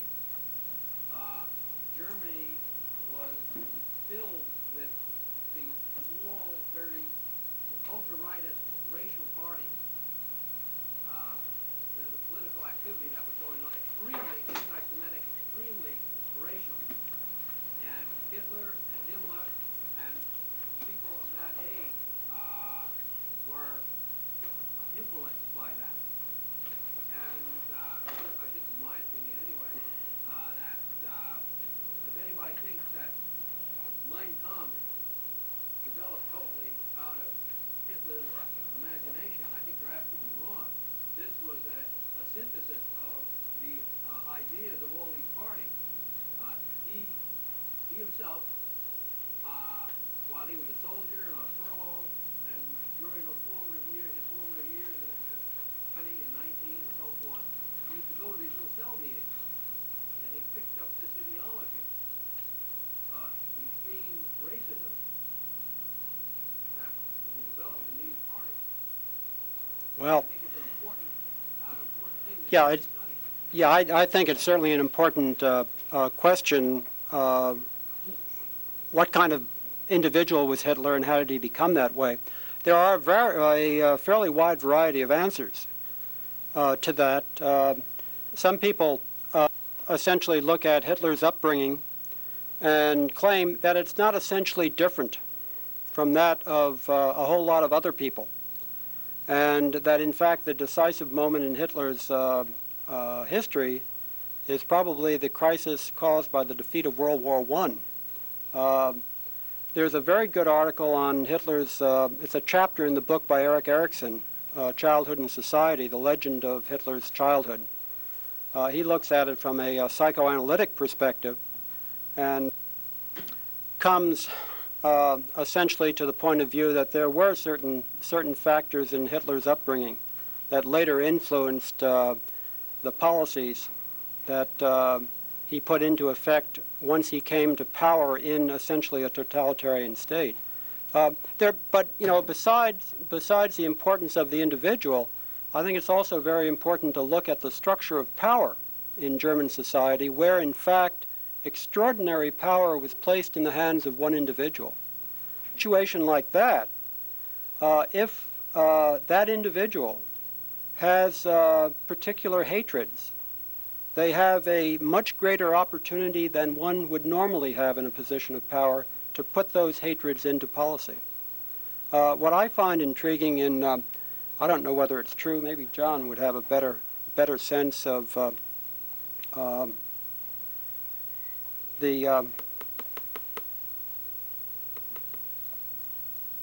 am I looking for? The individual who wrote about Spandau, pardon me? Speer. Speer, who was one of the few German leaders to accept responsibility for the Holocaust and the crimes committed under the Nazi regime.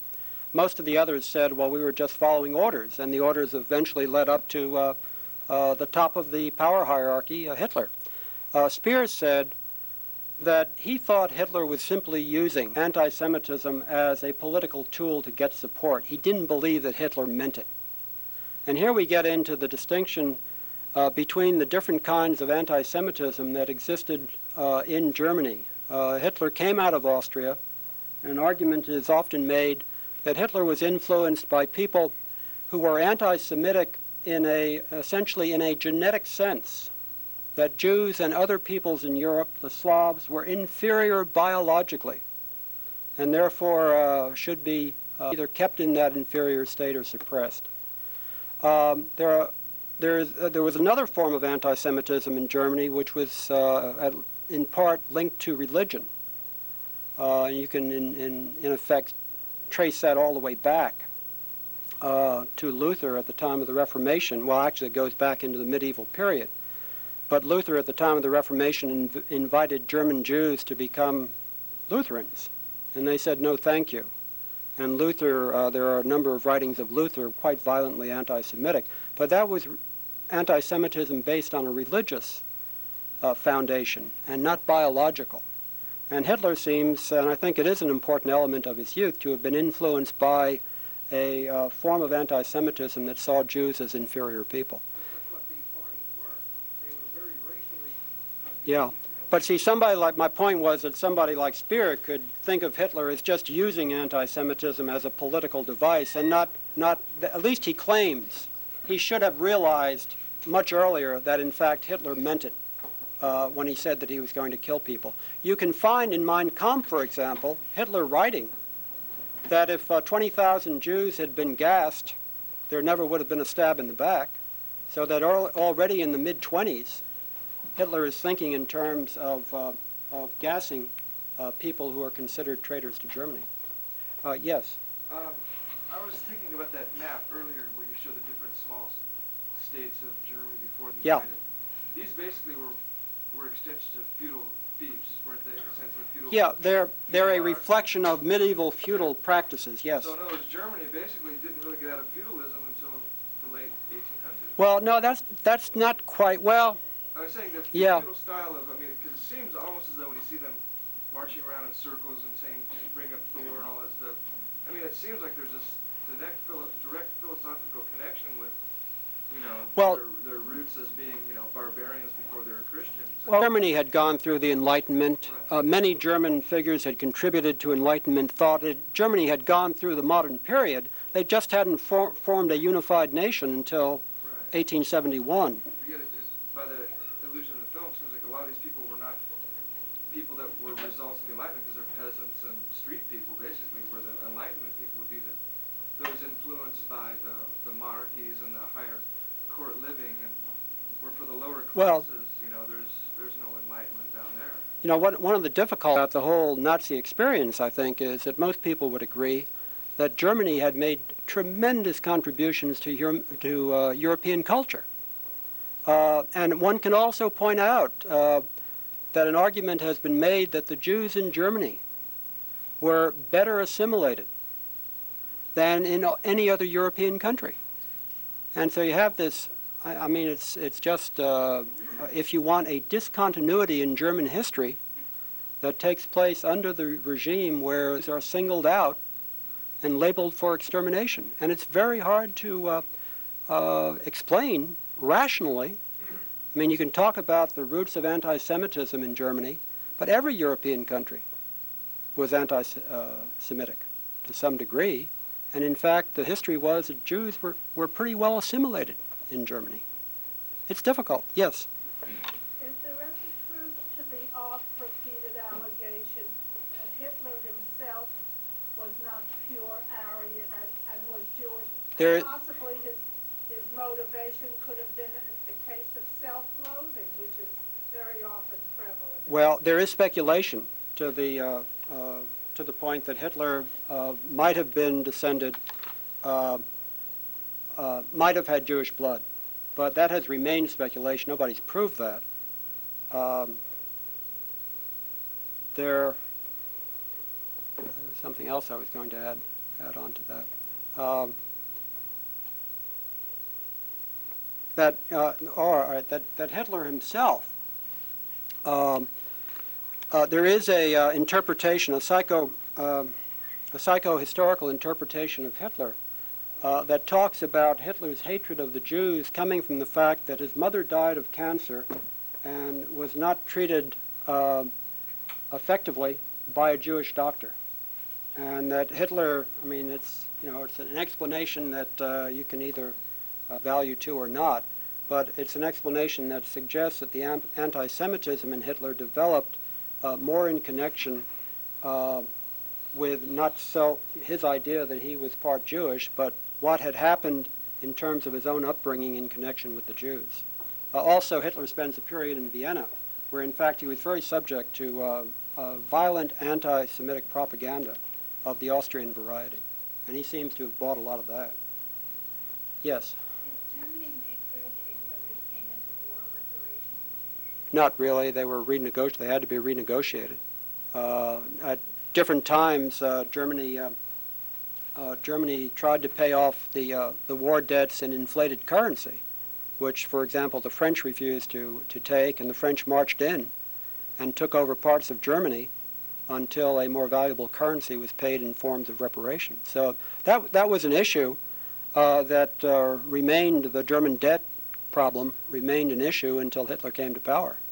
And for all practical purposes, Hitler resolved the debt problem by conquering the nations in Europe to whom he owed debt, with the exception of Great Britain. Yes? How did Hitler determine his definition of Jew? Because in most of the propaganda it refers to Yeah. 25% Jewish. That's, yeah, John, you would probably know better than that. For purposes, I mean, there were different levels. If you wanted to be a member of the SS, you had to prove your purity. In the 18th century that you didn't have any Jewish ancestors. Yeah. For other place Other German places service. It was if you were quarter of a Jew and baptized, you didn't have a problem. That is to say, as I just found out recently in looking through some recent research, Hitler's dietitian had a Jewish grandmother, and that only was found out because she was going to marry an adjutant of Hitler, and then they did some research, found out that indeed she was 25% Jewish. Now she lost a job as a dietitian with Hitler, but then he decided that she would be Aryanized, that is to say, declared an Aryan, and nothing happened to her. As a matter of fact, she was protected because Hitler gave the order. And Hitler was the only one who could make an exception.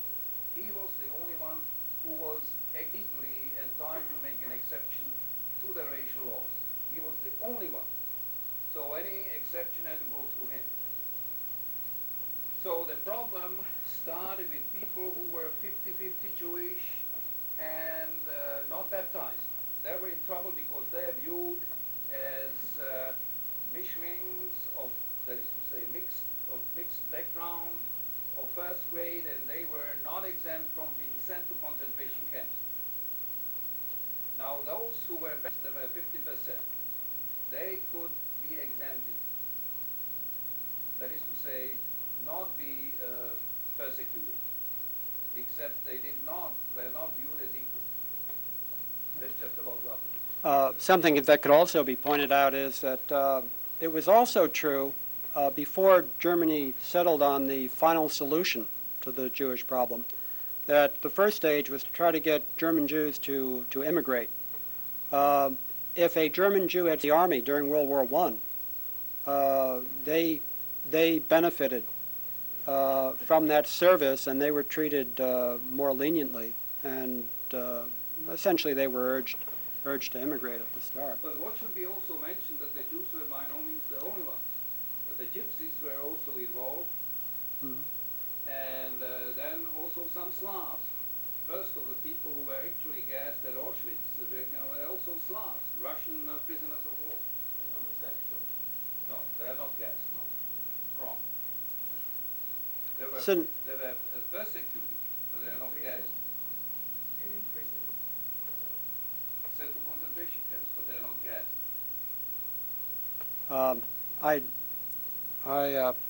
Since we're talking about racism, I think that we should remind each other that this issue came up over the question of who was black in this country.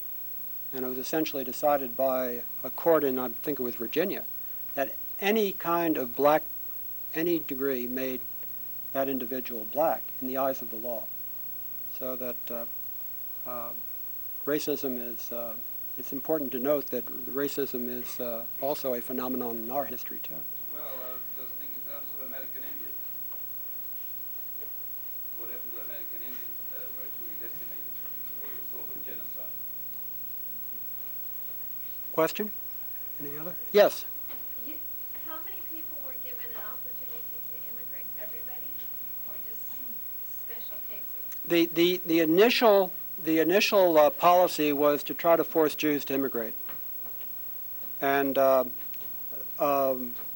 you know, it's very hard to leave the country of your birth. I ran into a friend in San Francisco who was the daughter of German parents. Her father had fought in World War I. He was totally identified with Germany, was a German nationalist, found himself forced to immigrate in the 1930s. Ended up in France and died within a year, essentially homesick for Germany. My friend's mother took the father back to Germany for burial. She had to leave Germany after the burial. She ended up as a nurse in a hospital in southern France, where she was taken during World War I and sent off to a concentration camp. Well, another problem I think which needs to be mentioned that you have to have a place to go and someone to accept you. And particularly if you don't have any money, there are going to be too many people who will be willing to accept you and give you shelter. And that's exactly what happened to the majority of Jews. Or for that matter, or other people who were persecuted, were not exactly welcome guests to any country, because if they didn't have anything, they were kept out. No one really wanted them. Yes, I think we have time for just two more questions. One over here, please. I have a question about why, after the French treaty and everything, why did the Allies let them feel that what they were doing militarily and things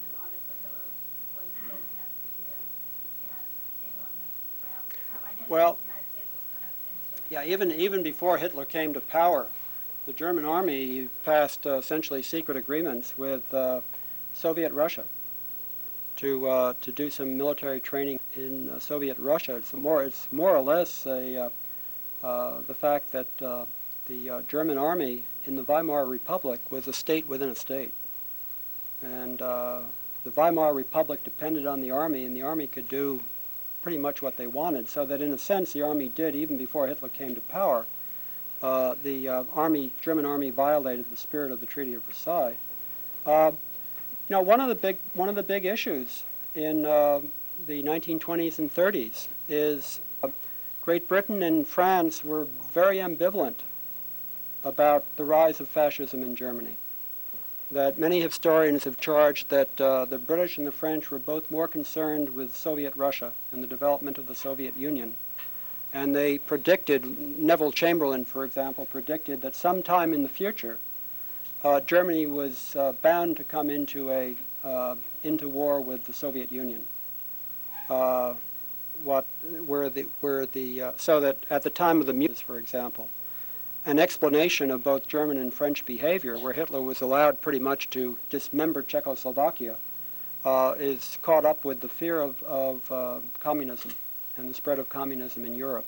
So that in fact, the people who made the Versailles Treaty ended up being very ambivalent about fascism in Germany and fascism in Italy, as a matter of fact. It was a lesser, many liberals saw it as a lesser of two evils. See, as late as 1936,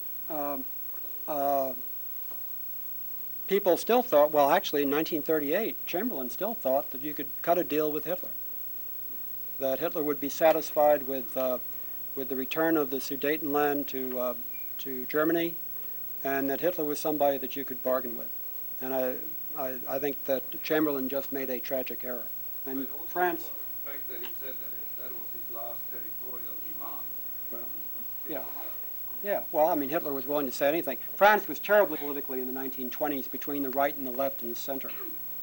And so, in effect, the people who made the Treaty of Versailles couldn't carry it out, or didn't have, particularly after 1925, when French troops went into Germany, the French really took no further action. It's very interesting in the Rhineland, which is demilitarized. Hitler decided to march his troops into the Rhineland in 1936, and he had two sets of orders. One was to occupy Rhineland in violation of the Versailles Treaty. The other was, if the French did anything, to turn around and march out. So that Hitler was really prepared for whatever the French did, although he thought that the French would not challenge him, and on that he was correct. One more question? You said that leaving and immigrating or other countries accepting Germans. Yes, that's true. Was dependent upon them having any wealth. Were they allowed by the Germans to take anything with them? Not a whole lot. It depended a little bit on what it was that you wanted to take out. I think there are limitations, John. Were there limitations placed on the amount of money? Yes, well, there were limitations. Bribery was not that easy. Limitations in terms of how much they possessed. And if they had, for example, real estate, so much of it and large holdings, obviously they are not permitted to take it, they were not compensated for that either. And it minimally so. It was highway robbery, clear-cut highway robbery. Well, I'm sure there'll be plenty of questions next week, too. So thank you very much for your attention. Dr. Brown? Yeah. What's the best time to consult with you on the paper for history credit? Yeah, during one of my office hours, history department. To call you? I work full time. But Sure, you can call me. I have some specific ideas. I can tell you my. You got a piece of paper? I'll just give you my. Ideas for topics for history? Yeah. Good, because I registered under history also, so if you have topics. Oh, well, we're no, I just don't say that I have discussing topics. hours, He just wanted to get in touch with me during an office hour. Because they said you had to go for, Yeah, I should talk to you about it, myself or either Dennis Harris. Monday from 6 to 7 in the evening. Oh, great. That might be perfect. Tuesday in the evening from 6 now until 6:45. And Thursday in the afternoon from 2:15 to 3 o'clock. 2:15 to 3? Yes. These are your office hours. Yeah. And just, we should be dealing with Holocaust. I had an interest in Japan and the effect of the atom bomb as Holocaust on our part. But I just was All right. kind of throw that out there. It might be a little difficult. All right. to pull Well, that together, let's but- talk about it. Yeah. Yeah, when I signed up for this course, okay, I signed up in liberal studies 300. Yeah. But is it possible, since I would really, since I am basically, I'm wanting to teach history in high school, because I already have a history degree, so could I just switch that over, or would it matter? Well, yeah, you can make a change of program. Just to change the program over to the history part, and then you can approve it. Yeah, you can sign up with it in the history department and then drop it where you've already signed up for it with liberal studies. It's with liberal studies, but Okay, well you can drop it there and sign up in the history department. Good. Okay? Sure. Dr. Brown? Sir. Do you know of any good books about those parties, about the political science books of that era that are in English that I could read? Well, everything that I've been referring to is secondary sources in German. Well, did you get that bibliography? Yeah, I mean, which one? Well- which one would go into that part? The influence of all those radical right Well, parties. you probably know this is classic, and actually what Rauschning was, he was a Nazi, and he claimed that Hitler had no real ideology. And he called it a revolution of nihilism.